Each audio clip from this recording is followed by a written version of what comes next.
Aileen Wuornos killed 7 men and walked free for a year. The state of Florida executed her by lethal injection on October 9, 2002, after she spent 13 years waiting in a death row cell. She claimed every single murder was self-defense against violent rape, but prosecutors successfully painted her as a predatory highway killer who murdered strictly for profit. Evidence later revealed her first victim, Richard Mallory, was indeed a convicted rapist. Critical information that prosecutors deliberately hid from the jury during her trial. Between December 1989 and November 1990, 7 middle-aged men picked up Aileen along Florida's desolate highways and ended up shot dead in the woods.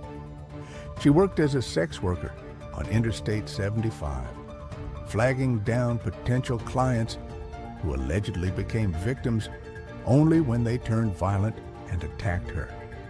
After shooting them with her .22 caliber pistol, she stole their cars, money, and belongings before dumping the vehicles at various locations across Florida.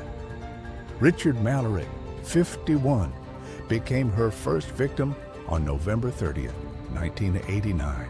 Shot 3 times after allegedly tying her up and raping her violently. David Spears, 43, was discovered shot 6 times along Highway 19 in May 1990, with his construction truck found abandoned miles away from his body.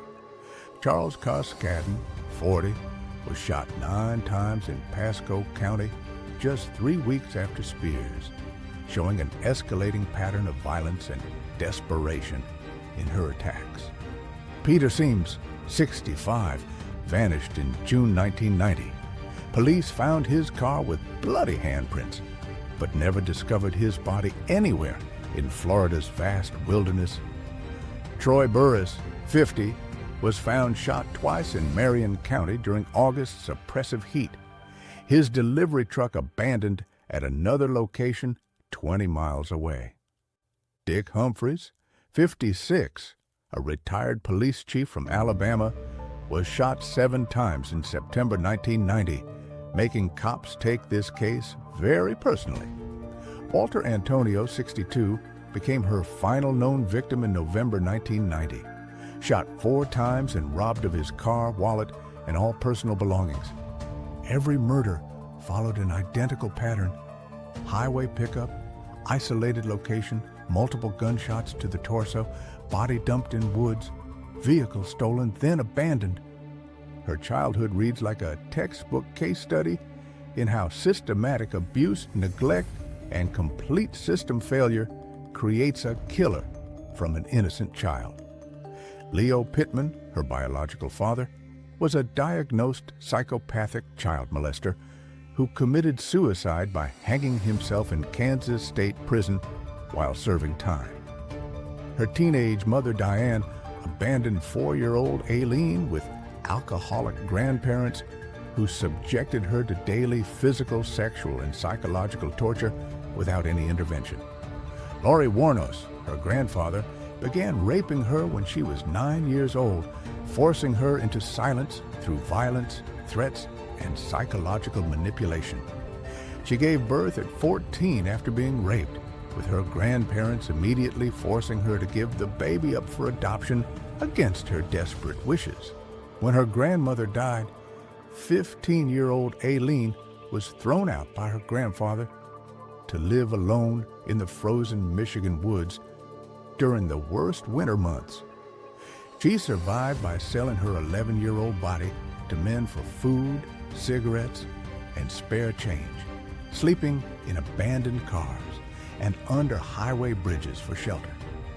School records documented cigarette burns, bruises, and clear evidence of sexual abuse. But Child Protective Services never once removed her from the abusive home. Teachers reported she was stripped naked and beaten with belts as punishment for minor infractions, yet authorities returned her to her abusers repeatedly without investigation. At 13, she attempted suicide by shooting herself in the stomach with a .22 pistol, ironically the same caliber weapon she'd later use on victims. By 20, she'd accumulated arrests for armed robbery, assault, check forgery, and auto theft, clearly spiraling toward the inevitable violence that would define her life. The system that should have protected a vulnerable child instead created the perfect storm of trauma that produced a highway serial killer years later. Florida's Child Services documented severe abuse in 1969, but closed the case without removing her from the dangerous household environment that was destroying her psyche. Mental health evaluations at age 11 urgently recommended intensive intervention and therapy that she never received from any agency, institution, or responsible adult anywhere. Police arrested her grandfather twice for assault and battery against Aileen, yet still returned young Aileen to his custody without question or proper investigation. Over 30 professionals, teachers, nurses, counselors documented clear signs of severe abuse, but no one took meaningful action to save her from her tormentors. When Tyria Moore met Aileen at a Daytona gay bar in 1986, she found a desperate woman seeking love, stability, and her first real human connection. For 4 years, they lived together in cheap motels, with Tyria fully aware that Aileen worked the dangerous highways for money to support them both. After the murders began, Tyria noticed Aileen bringing home dead men's cars, wallets, and belongings, but never questioned their origin or called the police. When police connected the murders through bullet forensics, they tracked down Tyria Moore and immediately offered her complete immunity in exchange for her cooperation. Tyria immediately agreed to betray Aileen, making recorded phone calls where she pretended to be in danger from police who were threatening her with prosecution. "I'm scared, Lee. They're threatening me with the electric chair. Please tell them the truth." Tyria lied in carefully scripted recorded telephone calls. Believing her lover was in mortal danger from the death penalty, Aileen confessed to all 7 murders specifically to protect Tyria from prosecution or execution. Prosecutors used a traumatized woman's only emotional connection against her, turning love into the primary weapon that secured her death sentence in court. Tyria Moore testified against Aileen in exchange for complete immunity, then vanished into witness protection, never charged with any crime whatsoever, despite her involvement. The jury that condemned Aileen to death never heard that Richard Mallory had served 10 years in prison for violent rape of a woman. Prosecutors deliberately concealed Mallory's rape conviction from the defense, arguing his criminal history was somehow irrelevant to Aileen's self-defense claims at her trial. Judge Uriel Blount allowed prosecutors to repeatedly call Aileen a predatory prostitute, while excluding all documented evidence of her severe childhood trauma and abuse. The court refused to admit documented evidence of her sexual abuse, PTSD, borderline personality disorder, and severe dissociative episodes that occurred during the murders. Florida's overworked public defender spent less than 2 hours preparing her entire death penalty defense before the trial began, essentially guaranteeing her conviction and execution. The state provided 0 mental health experts to evaluate her complex trauma, despite obvious signs of severe psychological damage from her horrific childhood abuse. Multiple jurors later stated that knowing about Mallory's rape conviction would have completely changed their guilty verdict to not guilty by reason of self-defense. The prosecution chose execution over justice, deliberately hiding exculpatory evidence that strongly supported her claims of self-defense against a known sexual predator. Appeals courts ruled the withheld rape evidence was just harmless error that wouldn't have affected the jury's ultimate decision to sentence her to death. 6 different Florida governors signed her death warrants while knowing prosecutors hid crucial evidence about Mallory's documented history of violent sexual assault against women. On death row, Aileen's fragile mental state shattered completely during 23 hours of daily solitary confinement in a tiny concrete cell for 13 years. She began claiming prison guards were using sonic pressure waves through the walls to control her thoughts and make her violent against her will. She insisted the food was poisoned with chemicals that made her homicidal, refusing to eat unless physically forced by multiple prison staff members daily. She accused Tyria Moore of being an undercover CIA agent who framed her for government assassinations that were disguised as highway murders for political reasons. Documentary filmmaker Nick Broomfield captured her final interviews, revealing a woman whose mind had completely fractured from 13 years of isolation and psychological torture.